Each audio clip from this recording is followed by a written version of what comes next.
You are listening to the Life Coach School podcast with Brooke Castillo, episode number 383. Welcome to the Life Coach School podcast, where it's all about real clients, real problems, and real coaching.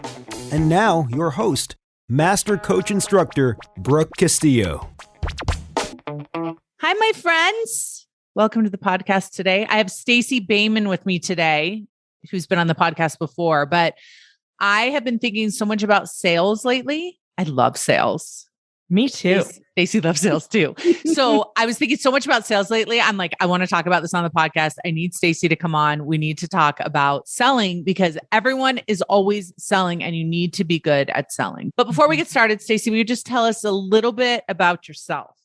Yes, I am Master Certified Life and Business Coach. And I just got married. Yay. Congrats. Thank you. And I help life coaches make money by learning how to sell. So I have sold all of the things. I sold cell phones when I was in college. I sold mops in Walmart. And then I sold millions and millions of dollars of life coaching. 15 million to date. What? What is happening? I love millions of dollars. Well, and think about all the people that you've helped sell millions of dollars too. That's just the money you've made personally. That doesn't even include all the sales that have been made because of you teaching people how to sell. Yeah. So I wanted to do a podcast for just the general listener. So I don't want to do a podcast on how to sell life coaching. I'm sure we'll reference that because we both do it and we both teach it. But the reason I started thinking about this is because I've been hanging out with my friends, Layla and Alex is like a master salesman. He can sell me on anything. It doesn't even matter, like any restaurant, any activity, like he's so good at sales. He has me doing stuff. I'm like, what am I even doing? Why am I even having this conversation? Because he's so good at it. And I'm also dating. I'm like on the apps dating and holy crap, that is sales. All of that is sales. And the other thing I was thinking about is selling yourself and how much of our self-coaching work is selling ideas and thoughts and concepts to ourselves to believe. So I just wanted to have like an open conversation. I gave you nothing to prep. We have not pre-discussed this. I have a general outline that I want to follow, but I just kind of want to let this conversation be something like I would have just called you up and been like, oh my gosh, we need to discuss this. Tell me everything. But I know that everyone wants to listen in because originally I was just going to call Stacey and be like, okay, let's talk about me selling myself during dating. Like on a dating app, like, and how complicated that is. Listen, so, okay. It's not complicated. Right. I know all the things about dating and selling. Oh my gosh. This will be so fun then. Okay. So first of all, I was trying to define what sales is. And like Alex and I were like arguing about it, but I think selling is demonstrating value so you can create an exchange that works. How do you define it? I think it's compelling people to take action. Yeah. It's so true. It's so good. So simple. Like I was just compel them to take action by demonstrating the value of that action. Yeah. Totally. Like my friends always make fun of me when you were talking about being at restaurants and going to different restaurants. My friends make fun of me because they feel like I read the menu very sensually. Oh, okay. Like just the emphasis that I put on the words, the care that I put into them, how excited I get about the items. And they're like, read it to me, Stacey, read it to me. But I just get so into you sell it. Yeah. It's just like so all in that I compel them to want to order all the food and try all the things and take all the trips too. Like I'm very similar in that way. Yeah. Like certain people, like my friend Tanya is an amazing saleswoman.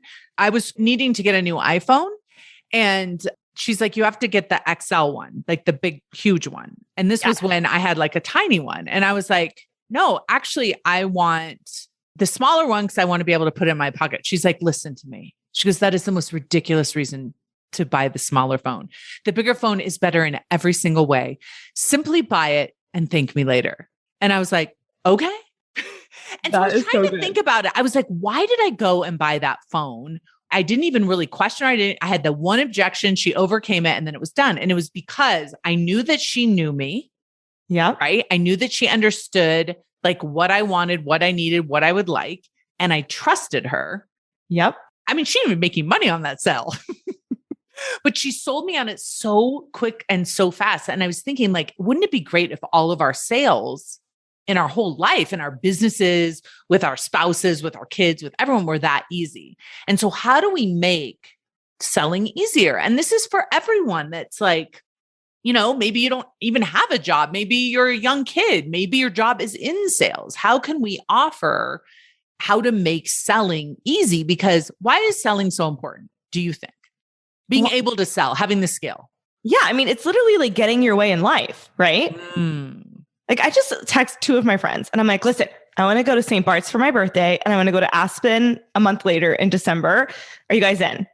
And one of my friends, you didn't even ask me. Yeah, come. And one of my friends, it's her birthday in December. And I'm like, you want to spend your birthday in Aspen, right? I mean, if you want me to, I'll plan the whole thing. I mean, if you want to go somewhere else, we can. But it's really when you don't let there be another option in your mind, when you're like, Aspen is obviously the best place to go for a winter birthday. There's no other option. That's what they think too. Yeah. Like, yeah, and you're sounds convicted. Amazing. Yeah. I do think the first thing is understanding your customer. Now that customer may be your friend, it may be your spouse, it may be your kid, it may be the person, that you are behind line at Walmart that you want to get in front of them, whatever it is. And this is, I think, the most important thing about sales. Understanding who they are and what they want is the first step. Okay, go ahead. Can I disagree with you, but only a little bit? Please. Okay. Yeah. So I would say in the beginning, you may not know who your customer is. So you have to be sold on the value and what you're going to deliver. And then you have to go out and talk to a ton of people and practice selling that. And I think in that you learn who that person who they are, right? Yeah. Deeply. But in the beginning, I do see a lot of people get really stuck in trying to figure out who the people are. But some people don't have enough experience to be able to decide who that person is. They're like making it up. So true. So anyone who hasn't dated recently, this is the exact thing. Because you can go out there and say, listen, I'm amazing. Like I'm an amazing buy. You should purchase me. Like you can go sell yourself.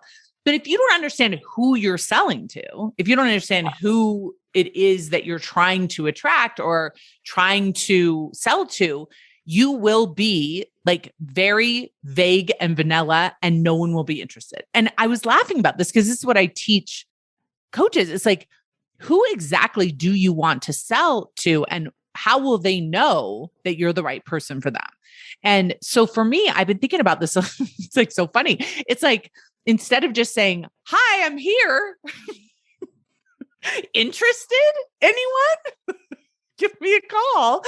Like really understanding. I actually did a session with a coach and they were like asking like, who specifically are you trying to target?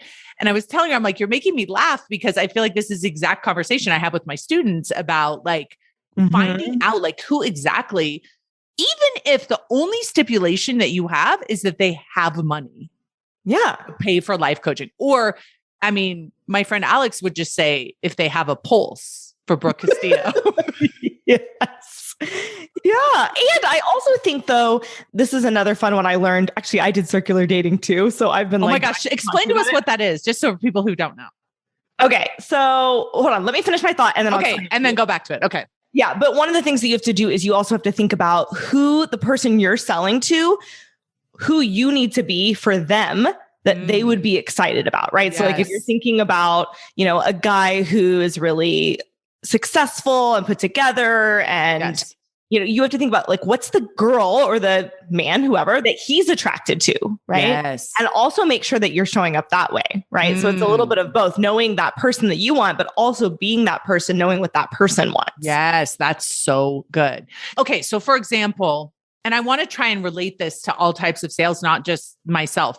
The way that I was thinking about it was, I really want to date someone who is like very alpha, who is like very like determined, knows what they want, will come after me, will ask me out, will like not take no for an answer. If I'm kind of like, well, I don't know, like, and I don't mean don't take no for an answer when I'm setting up a boundary, but kind of like if I'm hesitant about something superficial. Yeah, you want to be sold. Yeah, totally. I want them to like, come like, on. Sell me hard. Do it.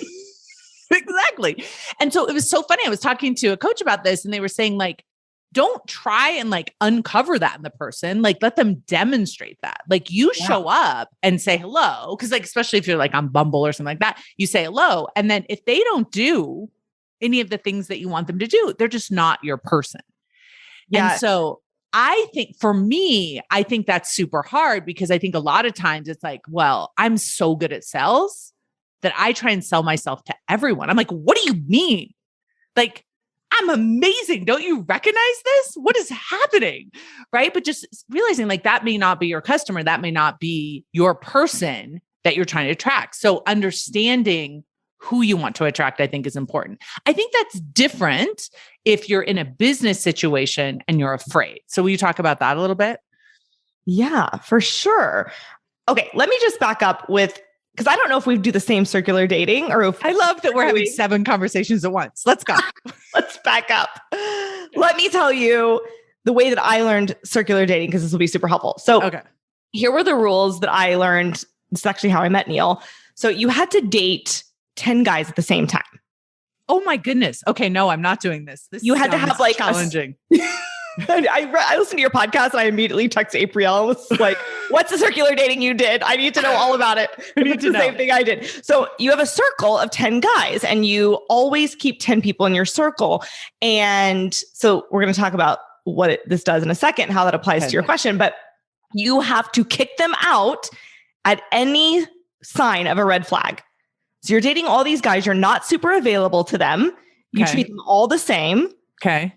Right. And I'm going to be terrible at this. Let's just say he shows up at like, he says, we're having dinner on Friday night at 8 and at 6:30, you've not heard from him. Right. Like that might be a red flag for you. You're like, oh, I don't like that.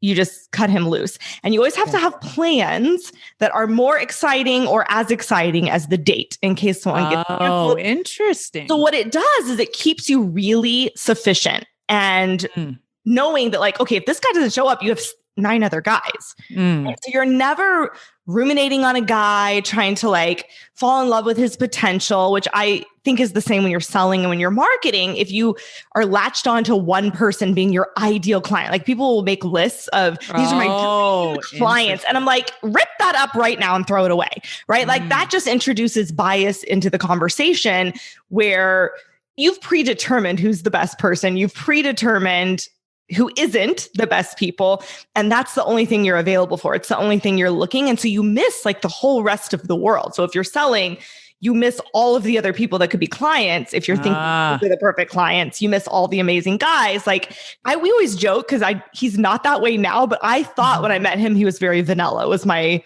only way to describe it. Very like Midwestern, simple. That's not who he is at all. But I'm glad that I allowed that possibility and didn't just say, oh, he's not my type or whatever. Right. And so it just keeps you really 6'5" and rich isn't a good thing to target.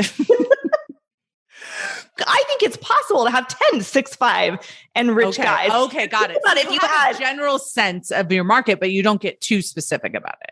So you ignore everybody else. So one of the rules is that you date anybody that asks you out, even if they're not your type.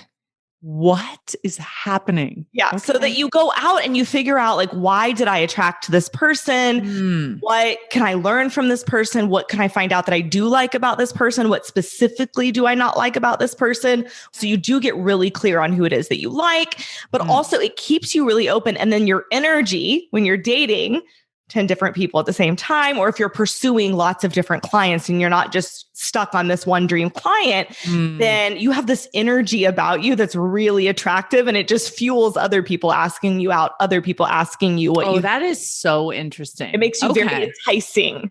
That's so good.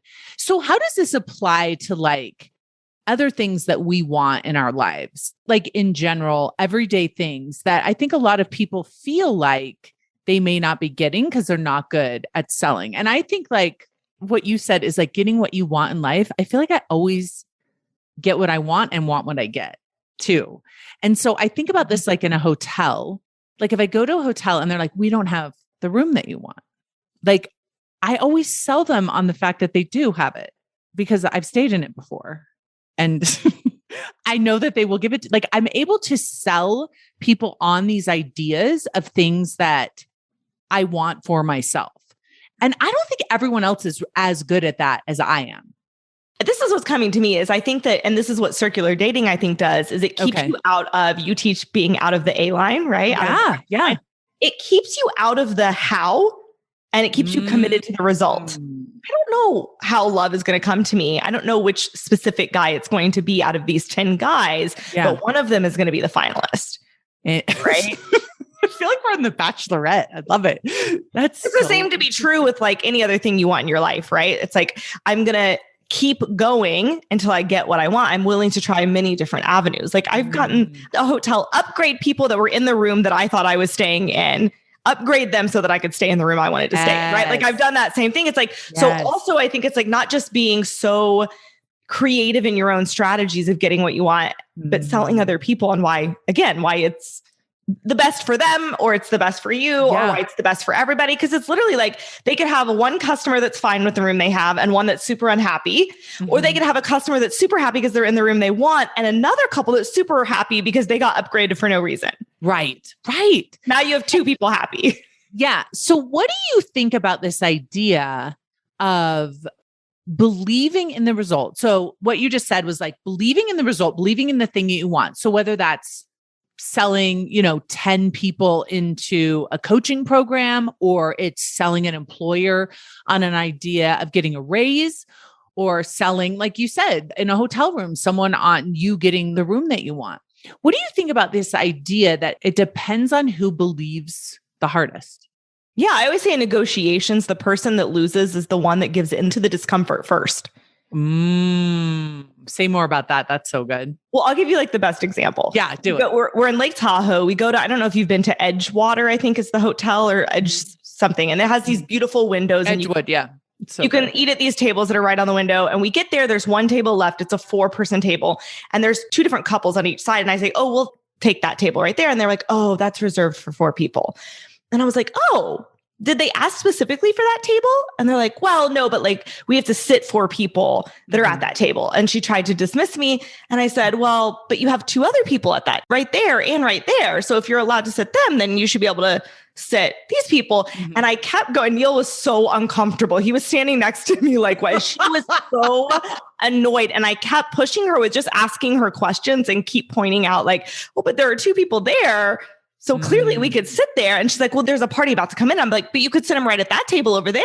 That sits the same amount of people. You're like, let me solve this for you. And eventually, and so that's what it is, right? It's almost like making their job easier for them too. When you are like, but you could do this, you could do that. And eventually she was like, let me go get my manager. And she came back, was like, right this way. I love it. Right this way. The other thing that I do all the time that makes my friends totally cringe and be uncomfortable is like, I do stuff we're not supposed to do. Right? Like I just sit down at a table when you're supposed to have the hostess, or I bring my dogs into every restaurant. And when they come and they say, and oh, you can't sit there, or, oh, you can't have your dogs in there. I'm like, oh no, it's fine.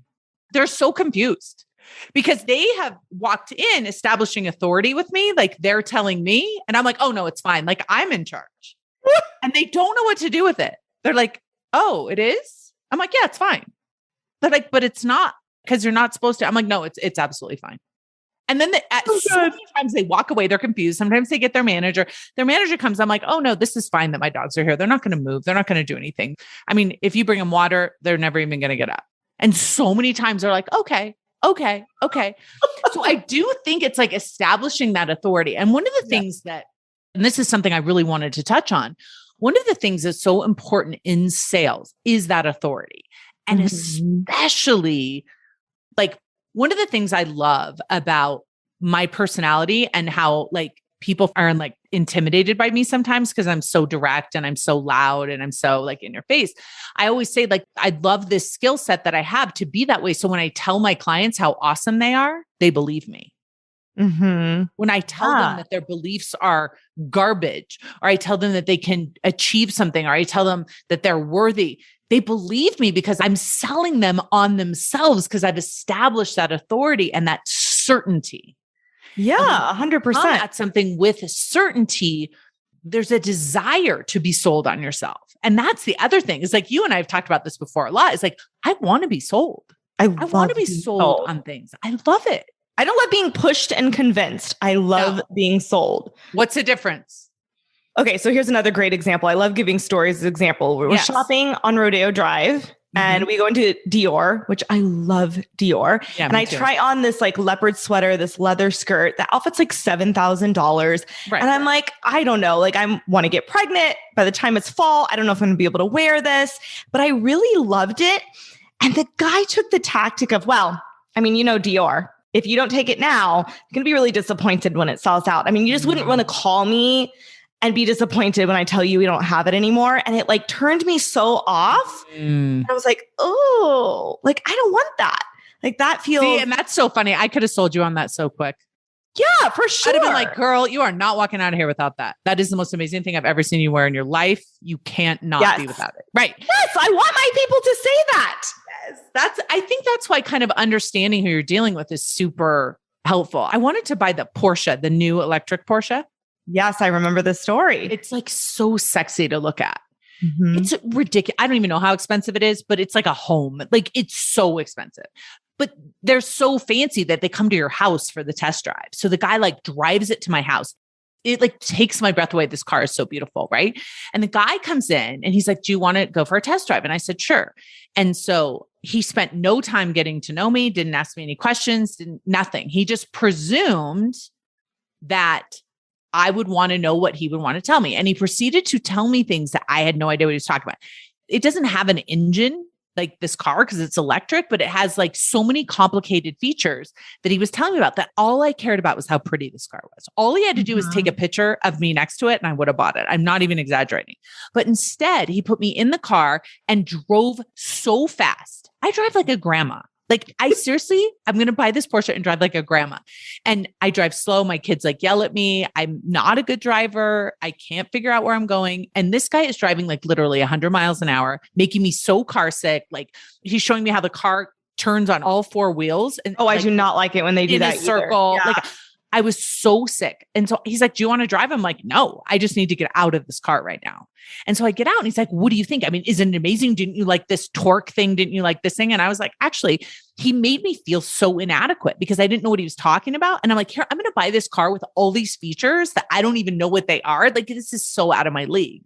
And so I ended up not buying the car. He like talked me out of it. Now, selling me on it would have been like, okay, what makes you interested in this car in the first place? Yes. One question. When you're selling something expensive, you can't sell it like you would sell it to everyone, to the masses. You have to get to know the person.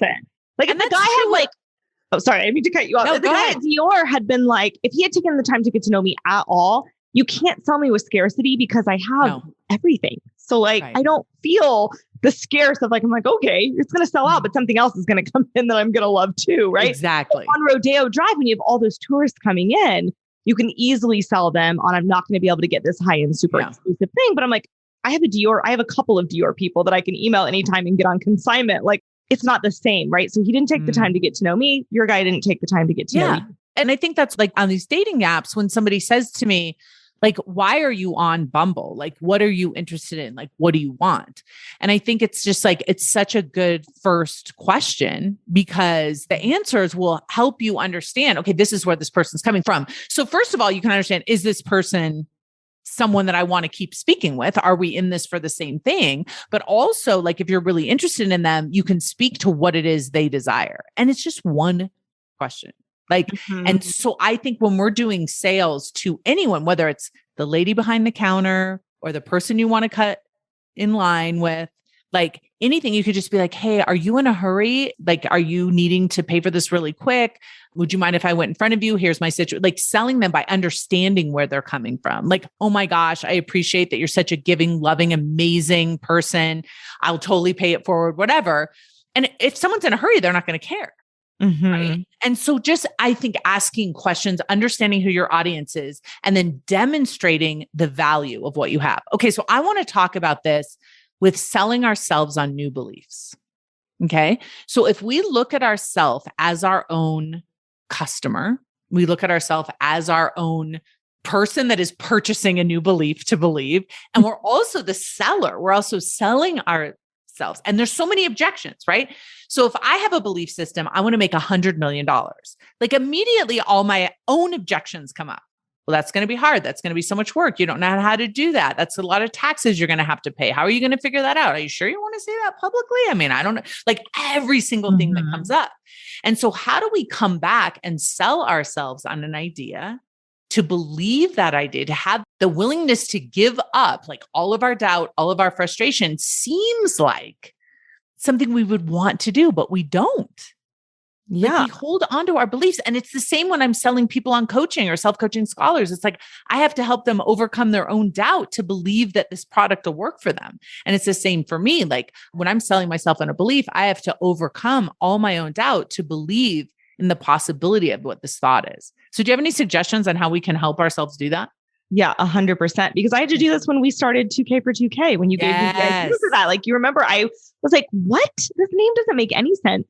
No one is going to buy this. Coaches don't want to make not one person their first 2K. Like they want to make 100K. Right? I had so much resistance to it. And I teach my students this as well when they create new things. Your brain is always, it's like your brain's used to turning left and you have to make it turn right. So it's used to always going to what you don't know, why it won't work, why it's going to be hard, all the things you're missing. And I like to take stock, right? Like, how could I be on board with this? Why do I think this could be a good idea? What about it do I like already? What do I know for sure? Right. And then I just start listing out all the things that I know, all the areas where I'm on board and I already could believe that, right? Like one of them was like, well, I trust Brooke. She wouldn't give me an idea that didn't work. And I know I'm really good at selling. And I know it's my job to get them on board with why they want to make their first 2K.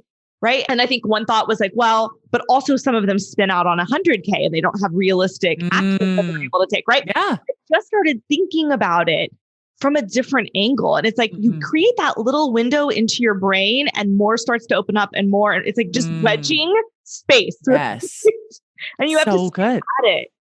I love that. I think for me, one of the things that I do when I'm selling someone is, you have to overcome. If I say to you, hey, Stacey, I want you to sign up for coach training.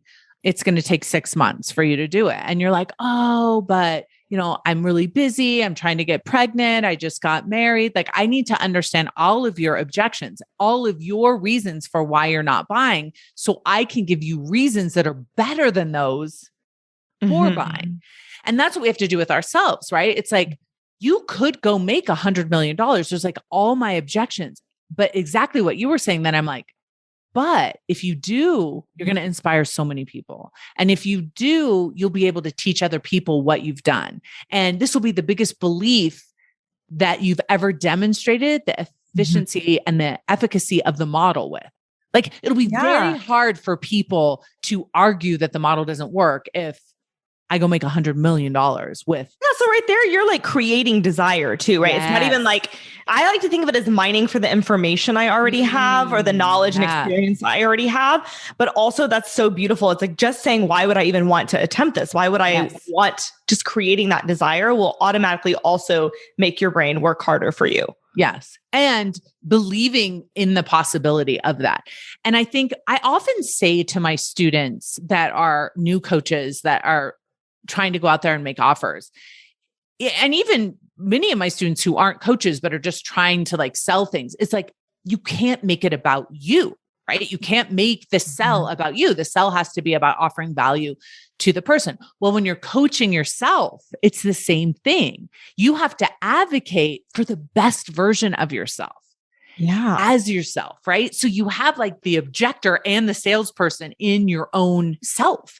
And the better you are at selling other people, the more you practice selling, the more you do it, the better you're going to be at selling yourself on you. And I think that was one of the reasons, because like people are like, you could sell anything to anyone. I'm like, it's because I had to sell myself when I hated myself. I had to sell myself on myself. And I think most of us can agree I did a pretty good job on that. I went from completely hating myself to completely loving myself. And I sell myself all the time, like on myself with just positive energy. Like, this is why you're valuable, Brooke. This is why you matter. This is why this is important. So if we're going to teach like some skills in that area, do you have like just some general sales ideas that we may be able to apply to ourselves? To selling ourselves on our beliefs? Yeah. And just selling ourselves on ourselves. right? Yeah. I mean, I think it also just goes back to what you always teach about. It's the most practiced thought, right? So how often, like for me, I'm a big list person, but I teach my students all the time. If you're trying to sell yourself on, I'm going to bring it back to coaching, but like the value of coaching, right? Yeah. Every morning, get up and write the value of coaching and do that every day for 30 days straight and make yourself answer differently each time.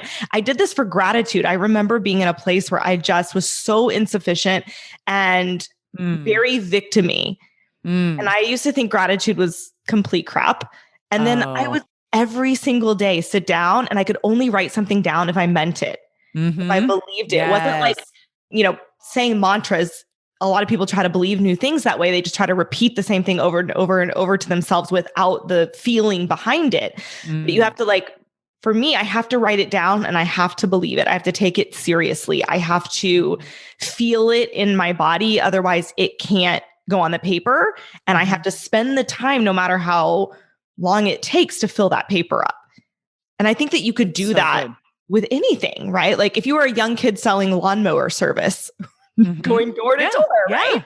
You could write down every day, why does someone in this neighborhood need my lawn care services? What are all the reasons they might need it? What are all the ways I can help them? What's all the value they'll get from it? What time could they get back and use for something else, right? Just exploring that over and over and over to where when you walk up to the door and you knock and they say, oh, I mow my own lawn. You're like, no. But like, when's the next time you're going to be on vacation? You're going to need someone then, right? Yes. Right? That's so good. Yeah. You're already prepared.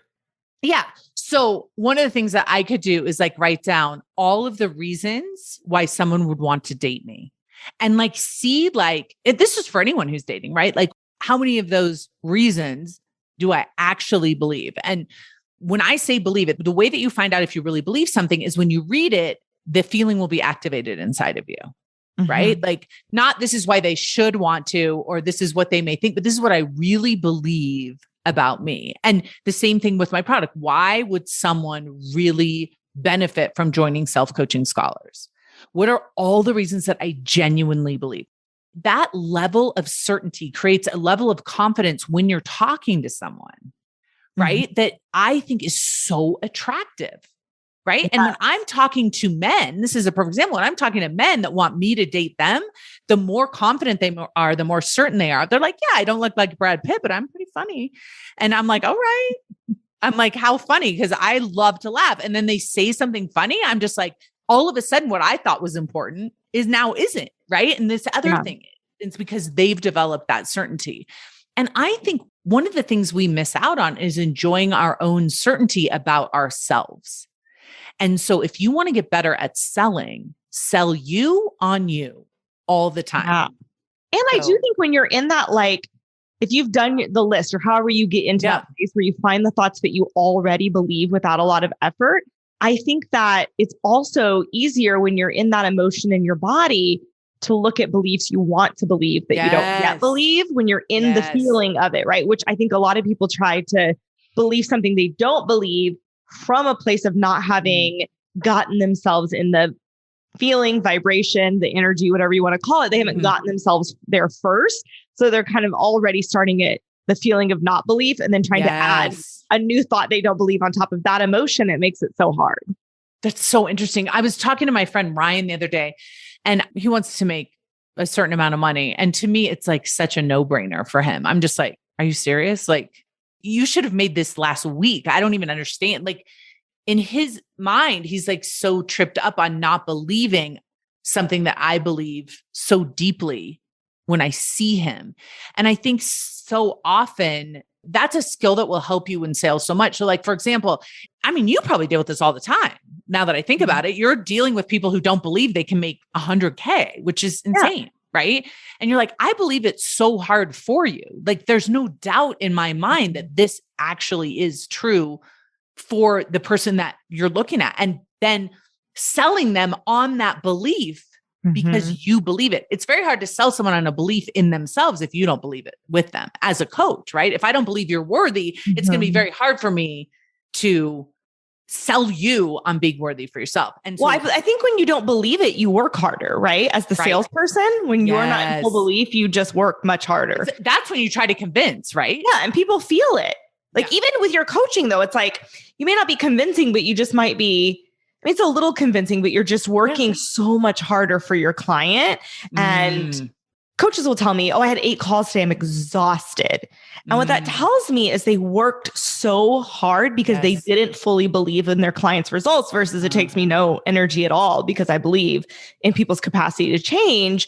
So I'm not getting worked up trying to convince them, talk to them and coach them really hard and believe it myself. Like I'm not having to believe it myself and then go help them believe it. I'm already there. So it's just a little bit of effort with them. Yeah. And listen, I think the most important work you can do on developing this skill in all areas of your life to be able to get what you want in your life is to sell yourself on yourself.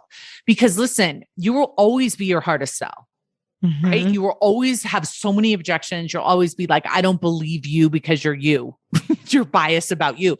But what happened for me, like when you were talking is like, when I actually sold myself on being worthy, like I am 100% worthy and I always have been, like I was sold so completely that I recognized that that was the absolute truth of what it was for me to be human. And now I can't not see it in every other human that I'm with. And so even though that work in the beginning might have seemed like self-indulgent or selfish or not useful, I think it ended up like changing so many people's lives. And so I think that applies to us in terms of our own self-worth, but also if you are trying to sell anything, you have to sell yourself on it first, right? Like, so if you want to sell someone 100,000 different ways. Exactly. Like if you want to sell someone on having the dogs, like I took the dogs in the gym and I like had to think to myself, is it okay to take dogs in a gym? I'm like, I guess so, as long as they're not going to get hit by a weight. So I'll just keep them really close to me. I'm like, yeah, this is a great idea. So I like sold myself on it. And then I went in there and they're like, oh, I don't know about the dogs in the gym. I'm like, oh, it's fine.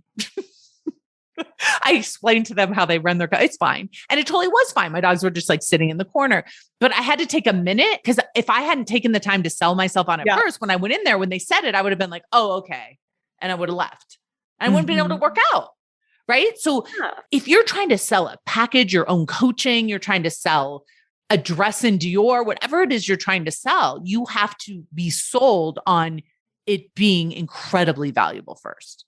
Yeah. And then the other person wanting it, right? Like if he had just believed I wanted that and was going to buy it, when I had said, oh, I don't know, he'd be like, girl, you're definitely buying that. And we both know it, right? Yeah. Like he would have been like, we both know it. You're getting it. And I'd be like, look at me, right? Yeah. So with his level of certainty and then understanding, I think too, is this really valuable for this person? Is this really okay? Like with the dogs, I knew it was totally okay. I wasn't like convincing them that it was okay and then putting myself or my dogs in danger, right? I think that's the other thing is like coming from that place of truth. Okay. What do you think about this argument? I'm spinning a little bit. What do you think about the idea that good salespeople are born, not made? I mean, I obviously teach this, so I think I don't know if I'm allowed to cuss. You're allowed to curse. Like it's bullshit. Okay. Tell me why. Yeah. It's a practice, right? It's just like, that would be the same as saying people are just born with the ability to change their thoughts or not. Because we're just, you're either good at changing your thoughts or you're not. Oh, right. No, there's a skill to changing thoughts there, and selling is changing your thoughts, changing somebody else's thoughts. So there's a skill. You just have to be willing to practice it. The person that's the best at selling is just the more practiced at it. And the more practiced at it is the person that's willing to fail more. That's it. The more willing you are to fail, the more you're going to practice, the more you're going to get better, the better salesperson you're going to be. Being rejected. Let's talk about that for a minute. So many people don't ask for what they want. They would never take their dogs in a gym. They would never ask for a sell. They would never do online dating. They would never go in that because there's such a high risk of rejection. Most people won't even ask for the table they want at a restaurant. Right. Or send their food back if it's cold. Yeah.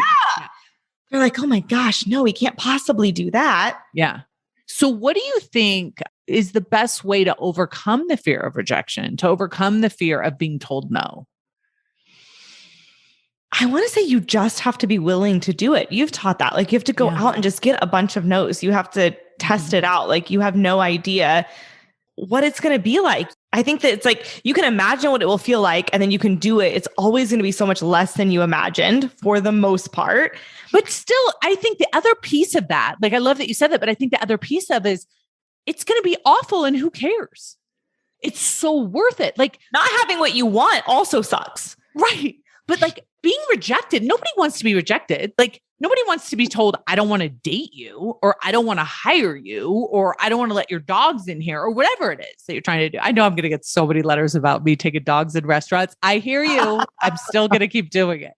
It doesn't feel good, right? But if you're willing to experience that feeling, if you're willing to process the rejection, like the benefit of that, there's two pieces of it. Not only do you get better at feeling your emotions, not only do you develop the skill of being able to handle rejection, so you encourage it more. I mean, you encourage yourself doing it more, you get bigger goals and you get stronger. Because if rejection is the only thing between you and your dreams, which for most of you it is, there's nothing you can't have. There's nothing you can't do.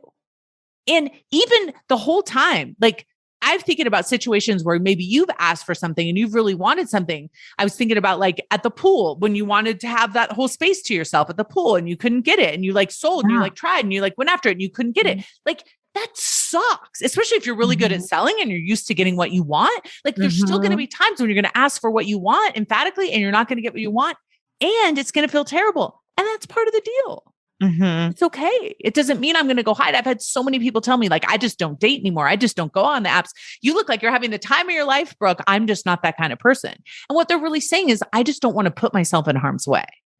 Yeah. But it's only harm's way if you're taking it personal, because the only time I ever have an experience where I feel rejected or feel negative after being told no is because I've made it mean something about me. Oh, interesting. Otherwise, it doesn't bother me at all. It's like all about them, right? Even if someone's telling me no and I don't want to be told no, it's like I can make it mean something terrible. Like they don't respect me. They don't, like if the pool people, right? Like they don't respect me as a customer. Or I can say they just have no experience with this. They've never been faced with this situation. They don't know how to handle it. They're overwhelmed. They have too many people and not enough staff. And this is just what's happening, right? Yeah. That's how I am with dating. I'm like, what? You don't like peaches? Who doesn't like peaches? I guess some people don't like peaches. And it's the same with life coach school. Like if some people just don't like life coaching, it's like insane to me. And the other thing is I spend a lot of time thinking when I do fail, if I don't get what I want, I spend a lot of time thinking about how I could have approached it differently, how I could have been a little bit better about it. And I can always find something that I could have done better. And the more I'm able to do that, the less it stings too. Oh, that's like, I'm going to get that next time for sure. That's so good. Yeah. So when you're asking for a sale and you don't get it, the person doesn't sign up. Like the thing that gets me the most, I mean, I don't do a lot of one-on-one sales anymore, but the thing that gets me the most is when I'm talking to someone and I know that my product will change their life forever. Right. And I don't sell them on it. I feel like I haven't sold them on themselves. Yeah. I haven't sold them on their own potential. That's when it like really, I always feel like, I let them down. Yes. Yeah. Which feels very different than rejection. And it's what you're saying. I don't make it about me. Like, oh, I'm not good enough. I mean, I clearly wasn't good enough in that sell to sell them on themselves, and that's on me. But I don't make it like I'm a bad person. I'm not good enough. I should stop doing this. It's got to be, I'm not skilled enough. Right? Like one of the ways that I taught myself how to do consultations, and this is for anyone that sells anything, if you do a sales call, whether it's in person or on the phone, like think about if you would be willing to be really good at selling, if you would be willing after every conversation to write the entire conversation out. Wow. Everything that you can remember that they said and you said, and go through and look for where you didn't say something that you could have said, didn't stand strong enough, where you got caught, like where you were like, I didn't know what to say after this. I didn't know how to react to this. Right. And then be willing to sit and think about that. Like, how would I do that differently next time with that person specifically, or with another person? How would I address this in the future? I did that for all of my early calls. And that's what's made me so good at selling. That is so good.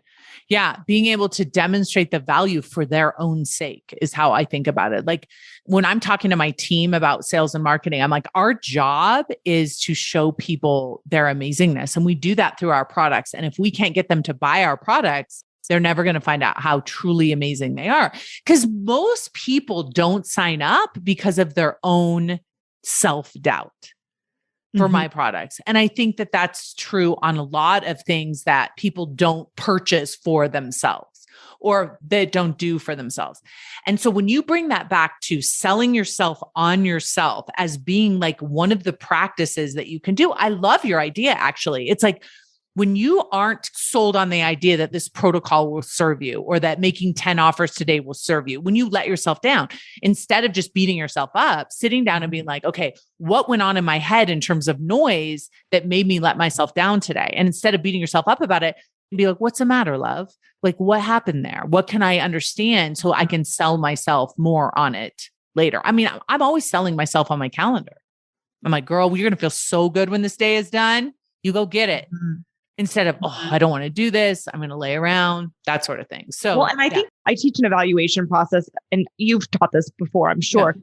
So getting really specific every single time about what works, what doesn't work, and what you're going to go and do differently. And when you do that enough times with your sales calls or with anything that you're selling, you do that enough, what will happen is when you're talking to people in real time, you will start predicting what they're about to say and where they're going to have an objection. And you'll be able to address that ahead of time. The way I think about it is like you're a step ahead in the conversation. So good. And what if you could do that with yourself? Like I'm imagining my clients who want to sell themselves on not eating food, right? That's a sales process. Like, let's go get some cheesecake. No, you don't want cheesecake. Yeah. Like, how do you make the sell of feeling your feelings instead of having cheesecake? That's the hardest sell you're ever going to make. If you can do that with yourself consistently, then selling other people, and then if you don't do it, I love this idea. Like if you don't do it, if you give in and you don't buy what you're selling, the value of a life without that, then you go back and analyze what happened there. Yeah. Beautiful. And what you're going to do differently next time, how you're going to handle it specifically. It just makes you so sharp. And when you have rehearsed it so many times in your head after the fact, your brain is so free in the moment, whether it's with yourself or with someone else, you just have so much more free space in your brain to hear that other little voice that's like, don't eat it. Yeah. You look really amazing in that swimsuit, or you're going to feel really great at that party, or you're going to, whatever it is or you're going to get better at processing emotion, which is the superpower that we all want to have, because that's how you can like write your ticket. So I think for so many of you, I've heard so many of you say to me, I'm just not good at sales. You have to, first of all, stop saying that. Don't ever say that again, because you're always selling something in your life. And you're probably good in one area. And if you think about that one area of your life where you always insist on getting your way, you can build from that, like study, like where is it? Like for me, it's sitting in the front seat because I get car sick. I mean, there's lots of areas. I don't even give people another option. It's just like, this is just what's happening. So where is it in your life that you get what you want? Maybe it's what time dinner is. Maybe it's you have to wear a shirt at the table. Maybe it's everyone makes their bed or nobody uses foul language or whatever. Where are you already good at selling yourself? And where are you already good at selling other people? And then build from that. And why? Like understand why that you're so good at it. Yeah, that's like, what are the beliefs that you have when you think about it, and then when you go to sell other people on it or go to get your way, like how are you able to do that? Yeah, so good. Okay, what else do you want to say about selling before we let the people go? There's so many things. I mean, we didn't even talk about objections. Oh my gosh. Well, objections are really just like all of the obstacles in between me and the sell, right? All the reasons I give you as to why I shouldn't purchase the thing, why I shouldn't date you, why I shouldn't let you have the dogs in the restaurant, right? So how do you deal with them? Let's talk about it briefly. Yeah. I mean, I think there's a couple of ways. I think number one, I love to agree with people, right? Like it's really expensive. Yes. You're like, hell yeah, it is. It's life coach school, baby. It's also really expensive to be where you're at.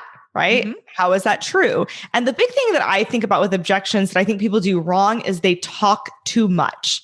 Their brain hears the objection, the response, and then they try to think of everything that they could say around that one thing. Oh, I don't have the time. Okay, let me tell you all the things that is true about your time, right? Instead of saying the one thing, it is really expensive, but also isn't it really expensive to be where you're at? How is that true? And or I don't have the time. Yeah. I don't have the time. A lot of times I'll say to someone, they'll give me an objection. They'll say like, I don't have the time. I'll say, tell me. Basically, tell me more. You don't have the time. And they literally talk themselves out of it because it's always a lie. Yeah. You make time for things that are valuable. So when someone says they don't have the time or it's too expensive, they're just not seeing the value in what you have to offer. So by you understanding why they're not valuing it, then you can overcome that. And especially if you already believe in it, right? Someone says, I don't have the time. You say, tell me. It's like, well, I have this going on and this going on. And well, I guess I do. I mean, I could do it in the evening, I guess. It's crazy if you just keep your mouth shut that people will talk themselves into. And I've had someone say that to me before where they said, wow, that's expensive. And I didn't say anything. And they said, so where do I sign up? It wasn't even an objection. It was just a commentary. They were just making note. And so ever since that, I'm always like, yeah, it's life coach school. Of course it's expensive. Like that doesn't mean we don't buy it. Yeah. Yeah. You gotta like say nothing or one thing and give the person space to digest. I think we just try to say too many things because it's like the immediate thing is you get the objection and you can either go into what it means about you or what it means about them. Yes. One's going to make you feel terrible and catch your breath and make your stomach drop. And then you're going to want to get out of the discomfort as soon as possible. Or one of them is going to make you curious and intrigued. So good. Okay. My last piece of advice on sales, and then I'll let you do one, is always assume that they want it, no matter what they say. Yes. And it is your job to help them get what they want. Because the reason they're on the call with you, the reason they swiped right on you, the reason, they even let you in the restaurant with the dogs, right? Is they want you to be there. They want what you want. You just have to help them understand how to get what they want and how to overcome their own objections. Instead of seeing it as you against them, it's you for them. Yeah. And you gotta have fun. It's like the most simple thing, but like you can't sell people on need. Need is like selling people toilet paper. Nobody wants to go out to the store and buy it. Oh, that's good. It's so boring, right? Yeah. You have to have fun. You have to sell people based on desire. It doesn't matter what you're selling them. It has to be based on desire. You have to have fun. If they have fun, they're going to want to buy. So good. Okay. If I'm a life coach and I want to work with you, what do I do, Stacey Boehman? You can go to staceyboehman.com. How do we spell Boehman? Boehman. It looks like Bowman, but it's Boehman. Boehman. Okay. And I go there and I can sign up. You have a program that has the best title that I've ever heard. It's called 2K for 2K. And what it means is if you pay $2K to get into the program, but she guarantees that you make that money back. So you pay $2K and you get $2K back. It's a no-brainer. If you don't sign up for it, it makes no sense. Yeah, it's literally like you pay $2,000 to learn how to sell and make money for the rest of your life and to enjoy it. And you get the $2,000 back from a client. Come on, people. Yes. If you're a life coach, go check out Stacey Boehman. She also has a program if you want to make $200K. I mean, her stuff is the best. I am like a huge fan, obviously, and she's a very good friend of mine, but her stuff is a very, very, very good. So you want to learn more about selling, marketing, making money, staceyboehman.com. Thank you for coming on the podcast. This was so fun. I love talking to you. All right, my friends, have a beautiful week. I love you all. Bye. Hey, if you enjoy listening to this podcast, you have to come check out Self-Coaching Scholars. It's my monthly coaching program where we take all this material and we apply it. We take it to the next level and we study it. Join me over at thelifecoachschool.com/join. Make sure you type in the lifecoachschool.com/join. I'd love to have you join me in Self-Coaching Scholars. See you there.